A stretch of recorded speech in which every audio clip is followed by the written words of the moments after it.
শুভেচ্ছা আমন্ত্রণ খেলাধুলার ইন্ডিপেন্ডেন্ট টেলিভিশনের নিয়মিত আয়োজন যত খেলায় আপনাদের সাথে আছি সাইদ সাদিয়ার। শুরুতেই জানাবো শিরোনাম।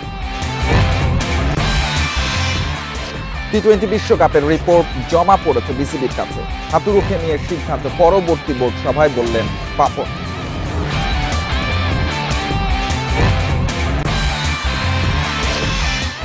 দুই থেকে 3 বছরের জন্য 45 জনের পুল তৈরির লক্ষ্য বিসিবির। ঘরোয়া লীগ পর্যবেক্ষণ করে ক্রিকেটার তুলে আনার তাগিদ নান্নুর।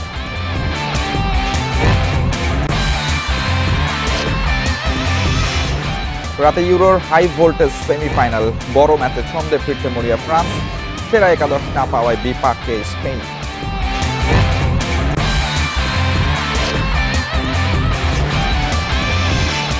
কোপা আমেরিকার সেমিফাইনালে ভোরে কানাডার বিপক্ষে নামবে আর্জেন্টিনা। শক্তিমত্তা ফর্মে ফেভারিট মেসিরা।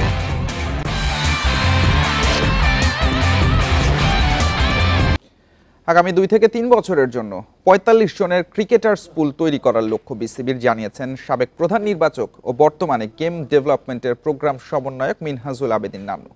ঘরোয়া ক্রিকেট পর্যবেক্ষণ করে ক্রিকেটার তুলে আনার তাগিদ নান্নুর।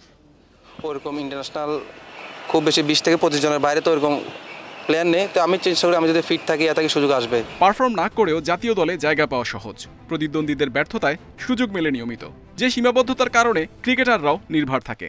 সাবেক প্রধান নির্বাচক নান্নুও অবগত কঠিন সত্য সম্পর্কে। এটা তো মানতেই হবে, কারণ আমাদের তো এখনও তো সেন্ট্রালাইজ ক্রিকেট হয়। তো 4টা সেন্টারে যদি হাই পারফরমেন্স ইউনিট থাকতো তাহলে 80টা প্লেয়ারকে আপনি নার্সিং করতে পারতেন, তাহলে একটা নাম্বার অফ ম্যাচে ইন্টারন্যাশনাল অ্যারেনার জন্য প্লেয়ারদের তৈরি করা যাবে। তো এটা ধাপে ধাপে হচ্ছে। ভালো মানের ক্রিকেটার না পাওয়ার কারণ কি? ঢাকা কেন্দ্রিক ক্রিকেট কাঠামো, ফ্র্যাঞ্চাইজি লিগে দেশিদের সুযোগ কম পাওয়া, প্রথম শ্রেণীর ক্রিকেট সংস্কৃতি গড়ে না ওঠা, এসব সংকট না কাটলে বাংলাদেশ ক্রিকেট ক্ষতিগ্রস্ত হবে। টেস্ট টিম যেভাবে হয় ফার্স্ট ক্লাস ক্রিকেটটাকে ওইভাবে গড়ে তুলতে হয়, তো সেভাবে কিন্তু আমাদের ঠিক জিনিসটা হচ্ছে না। তো সেইভাবে একটা সময়ের প্রয়োজন এবং এটা নিয়ে কাজ করা হচ্ছে। আশা করছি 2 বছরের মধ্যে এটা একটা সেটেলমেন্ট করা যাবে। এক বিশ্বকাপে ব্যর্থ হয়ে পরের বিশ্বকাপে ভালো করার স্বপ্ন দেখানো নতুন কিছু নয়। নান্নুও হাঁটলেন একই পথে। পাইপলাইনে 45 জন ক্রিকেটার থাকলে 2 বছরের মধ্যে বাংলাদেশ ক্রিকেটে পরিবর্তন আসবে, বিশ্বাস বিসিবির প্রোগ্রাম সমন্বয়কের। যে সামনে যে ডোমেস্টিক সিজনটা শুরু হচ্ছে ওখান থেকে শুরু করা উচিত এবং এখানে সিলেকশন প্যানেলের টিম ম্যানেজমেন্ট সবারই মনিটরিং থাকা উচিত প্লেয়ারদের উপরে, কোন ফরম্যাটটার মধ্যে কোন খেলোয়াড়কে কোন জায়গাটায় সুযোগটা দেবে। এইচপি ও এ দলের বেশ কয়েকটা সিরিজ আছে সামনে। এখানে জাতীয় দলের ক্রিকেটাররা থাকলে পাকিস্তানের বিপক্ষে টেস্ট সিরিজে কাজে আসবে বলে মনে করেন নান্নু।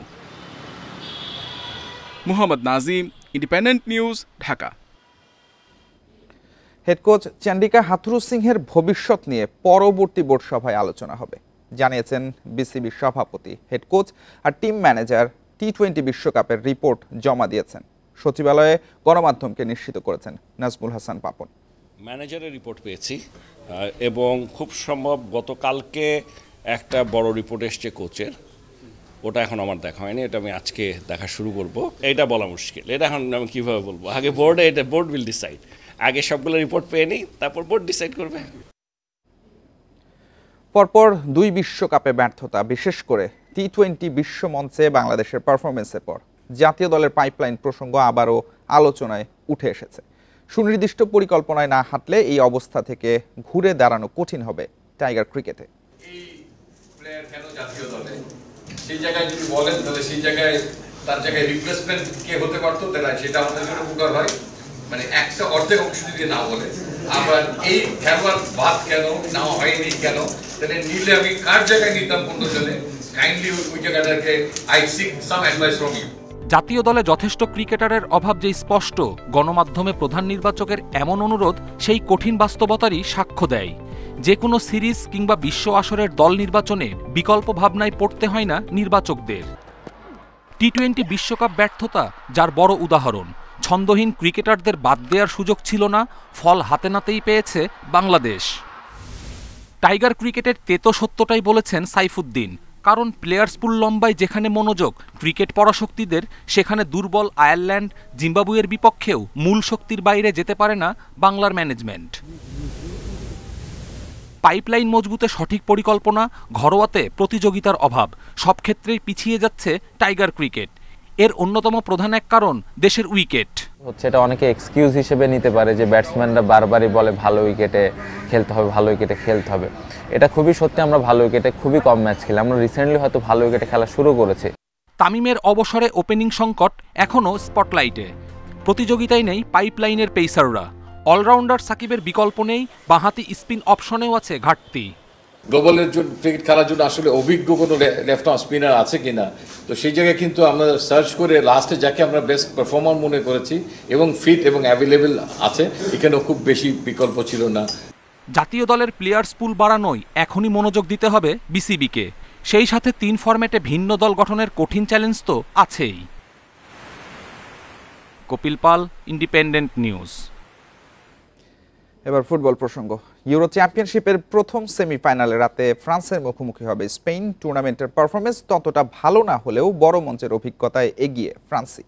অন্যদিকে আসরে একমাত্র দল হিসেবে সব ম্যাচ জিতে শেষ 4-এ স্পেন। মিউনিখে ম্যাচ শুরু বাংলাদেশ সময় রাত 1টায়।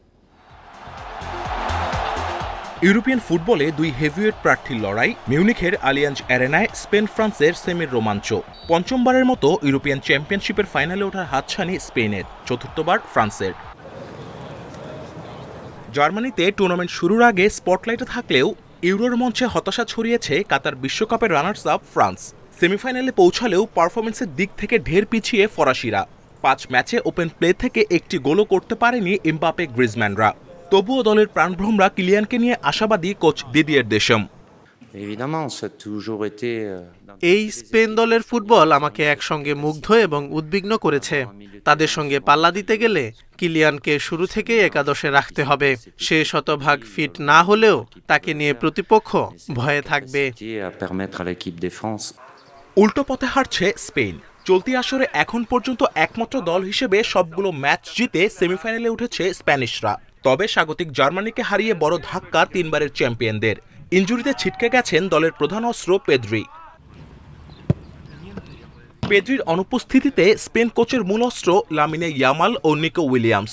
ইউরোর ইতিহাসে সর্বকনিষ্ঠ ফুটবলার ইয়ামাল মাত্র 16 বছর বয়সে যেভাবে খেলেছেন তা দেখে অবাক বিশেষজ্ঞরা। তার পাশাপাশি উইংয়ে ভরসার নাম উইলিয়ামসও। ওরা যেভাবে ম্যাচ নিয়ন্ত্রণ করছে সেটা ইতিবাচক। ফ্রান্স নিঃসন্দেহে ভালো দল, তবে এই জুটি যেভাবে খেলছে তাতে আমি মনে করি ম্যাচটা মোটেও সহজ হবে না ফরাসিদের কাছে। সবশেষ 4টি ইউরোতে এগিয়ে স্প্যানিশরা। পরপর 2 বার ইউরো জয়ের পর এবার ব্যাক টু ব্যাক নিশ্চিত করেছে শেষ 4। অন্যদিকে গেলবার কোয়ার্টার ফাইনালে থামলেও 2016 সালের রানার্স আপ ফরাসিরা। Kamrul Hasnat, independent news. এদিকে কোপা আমেরিকার প্রথম সেমিফাইনালে কানাডার বিপক্ষে নামবে আর্জেন্টিনা। টানা দ্বিতীয়বার ফাইনালে খেলার সুযোগ মেসিদের সামনে। অন্যদিকে অভিষেক আসর স্মরণীয় করতে চায় কানাডা। নিউ জার্সির মেটলাইফ স্টেডিয়ামে ম্যাচ শুরু বাংলাদেশ সময় কাল ভোর 6টায়। লিওনেল মেসির অধীনে প্রথমবার কোপা আমেরিকার শিরোপা জয়ের পর থেকেই দারুণ গতিতে ছুটছে আর্জেন্টিনা। 2022-এ তৃতীয়বার বিশ্বজয়ের পর আবারও আমেরিকান শ্রেষ্ঠত্বের খোঁজে আলবিসেলেস্তে। বিশ্বকাপ জয়ী দল হলেও যুক্তরাষ্ট্রে এবার প্রেক্ষাপট ভিন্ন। সেমিফাইনালে চেনা ছন্দে দেখা যায়নি মেসি, ডি মারিয়াদের। টাইব্রেকার ভাগ্যে পৌঁছেছে সেমিফাইনালে। গ্রুপ পর্ব থেকে সেমি পর্যন্ত কোনো ম্যাচেই স্বরূপে দেখা যায়নি লিওনেল মেসিকে। অধিনায়কের ইনজুরি আর ফর্মহীনতা চিন্তার কারণ হয়ে দাঁড়িয়েছে স্কালোনির। তবে শেষ 4-এ ফিট মেসিকে নিয়ে নির্ভর আর্জেন্টাইন কোচ। মেসি এখন ঠিক আছে, সে ভালোভাবেই ম্যাচ শেষ করতে পেরেছে। কানাডার বিপক্ষে তাকে দলে পেয়ে অনেকটাই নির্ভর। তবে মেসি যদি নিজেকে ফিট মনে না করে তাহলে ফাইনাল 30 মিনিট খেলবে সে। গ্রুপ পর্বে এই কানাডাকেই 2-0 গোলে হারিয়েছিল আর্জেন্টিনা। তবে কোয়ার্টার ফাইনালের পারফরমেন্সে ভক্তদের মন জয় করতে পারেনি আকাশী নীলরা। এক মার্টিনেজ নৈপুণ্যে শেষ 4 নিশ্চিত হলেও ফাইনাল নিশ্চিতের ম্যাচে জ্বলে উঠতে হবে দলের মূল তারকাদের। সবশেষ ম্যাচে সাইড বেঞ্চে থাকলেও এই ম্যাচে শুরুর একাদশেই দেখা যেতে পারে অভিজ্ঞ ডি মারিয়াকে। ফাইনালে খেলার কথা চিন্তা করেই এই টুর্নামেন্টে এসেছি। সম্ভাব্য সবগুলো ম্যাচে জয় দিয়েই সেমিফাইনালে পৌঁছেছে দল। আশা করি বাকি পথটুকু এভাবেই পাড়ি দিতে পারবো। এদিকে প্রথমবার কোপা খেলতে এসেই সেমিফাইনালে কানাডা। মেসিদের কাছে শুরুর হারের ধাক্কা কাটিয়ে উঠেছে 2026 বিশ্বকাপের আয়োজকরা। এখানে না থেকে দ্য রেডস দল খেলতে চায় ফাইনাল। সময়ের সঙ্গে সঙ্গে আরও পরিণত জেসি মার্সের শিষ্যরা। ইতিহাস গড়ার হাতছানিতে ব্যর্থ হতে চায় না Canada. Kamrul Hasnat, independent news. বাবাকে হারানোর কষ্ট নিয়েই দাবা বোর্ডে ফিরলেন সদ্য প্রয়াত গ্র্যান্ডমাস্টার জিয়াউর রহমানের একমাত্র ছেলে তাহসিন তাজওয়ার। জাতীয় চ্যাম্পিয়নশিপের 12তম রাউন্ড ড্র করে বাঁচিয়ে রেখেছেন বাবার স্বপ্ন। বুধবার শেষ রাউন্ড ড্র করতে পারলে অলিম্পিয়াডে অংশগ্রহণের সম্ভাবনা থাকবে জিয়া পুত্রের। যে দাবা কক্ষে অসুস্থ হয়ে চিরবিদায় নিয়েছেন গ্র্যান্ডমাস্টার জিয়াউর রহমান, 3 দিনের ব্যবধানে সেখানেই জাতীয় চ্যাম্পিয়নশিপের খেলায় ফেরেন পুত্র তাহসিন তাজওয়ার। বাবা হারানোর কষ্ট নিয়ে প্রথমবার দাবা বোর্ডের সামনে এই ফিদে মাস্টার। গ্র্যান্ডমাস্টার জিয়াকে হারিয়ে 3 দিন শোক পালন করেছে দাবা ফেডারেশন। মঙ্গলবার থেকে আবারও শুরু হয়েছে জাতীয় চ্যাম্পিয়নশিপের 12তম রাউন্ডের কয়েকটি বোর্ডের অসমাপ্ত খেলা। আন্তর্জাতিক মাস্টার আবু সুফিয়ান শাকিলের সঙ্গে বাকি ছিল তাহসিনের খেলা। সেই অসমাপ্ত খেলা দিয়েই দাবা বোর্ডে ফিরলেন তিনি। আমাদের মধ্যে খেলা ছিল, আমাদের খেলার মুড আসলে কারোই নেই আমাদের এখানে যারা পারবে। এখন টুর্নামেন্টটা শেষ করতে হবে, এই জন্যই খেলা। সো আমরা খুব অল্প সময়ের মধ্যে ড্র করে ফেলি, 6 চালের মধ্যেও ড্র করে ফেলি। জিয়া ভাই একটা স্বপ্ন ছিল ও অলিম্পিয়াডে যাতে সুযোগ পায়, এবং জিয়া ভাই মানে আড্ডাতে এমনভাবে বলছে, 2 দিন আগে আমাদের সাথে যখন কথা হইতো তখন বলছে যে যদি আমার ছেলে 6th হয়, যাইতে 5 জন, তা আমি যদি মানে 6th হয় তাহলে আমি যাব না, আমার ছেলেকে পাঠাবো। জাতীয় চ্যাম্পিয়নশিপের প্রথম 5 জন খেলবেন এবারের অলিম্পিয়াডে। তবে তাহসিন আছেন 6-এ, তাই ছেলেকে খেলাতে নিজের জায়গা ছেড়ে দিতে চেয়েছিলেন গ্র্যান্ডমাস্টার জিয়া। মৃত্যুর অমোঘ নিয়মে বাবাকে হারালেও অলিম্পিয়াডে খেলার সম্ভাবনা থাকলো তাহসিনের। শেষ রাউন্ডে গ্র্যান্ডমাস্টার এনামুল হোসেন রাজীবের বিপক্ষে খেলবেন তাহসিন। ড্র করতে পারলেও অলিম্পিয়াডে খেলার সুযোগ থাকবে জিয়া পুত্রের। পিয়াস সাহা, ইন্ডিপেন্ডেন্ট নিউজ, ঢাকা। টি-20 বিশ্ব চ্যাম্পিয়ন ভারতের হেড কোচ হলেন গৌতম গম্ভীর। 3.5 বছরের চুক্তি, বিষয়টি নিশ্চিত করেছে বিসিসিআই। বেশ কিছুদিন ধরেই গুঞ্জন চলছিল ভারত দলের হেড কোচ হতে যাচ্ছেন গৌতম গম্ভীর।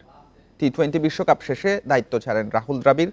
দ্রুতই গম্ভীরকে নিয়োগ দিল ভারতীয় ক্রিকেট বোর্ড। 2011 সালে ভারতকে ওয়ানডে বিশ্বকাপ জেতানো গম্ভীর আইপিএলেও ছিলেন সফল। অধিনায়ক হিসেবে 2 বার কলকাতাকে জিতিয়েছেন শিরোপা। সবশেষ আসরে মেন্টরের ভূমিকায় থেকেই চ্যাম্পিয়ন করেছেন কেকেআরকে। এবার জাতীয় দলের হেড কোচ হয়ে কাজ করবেন। 3 ফরম্যাটে তার অধীনে খেলবে টিম ইন্ডিয়া।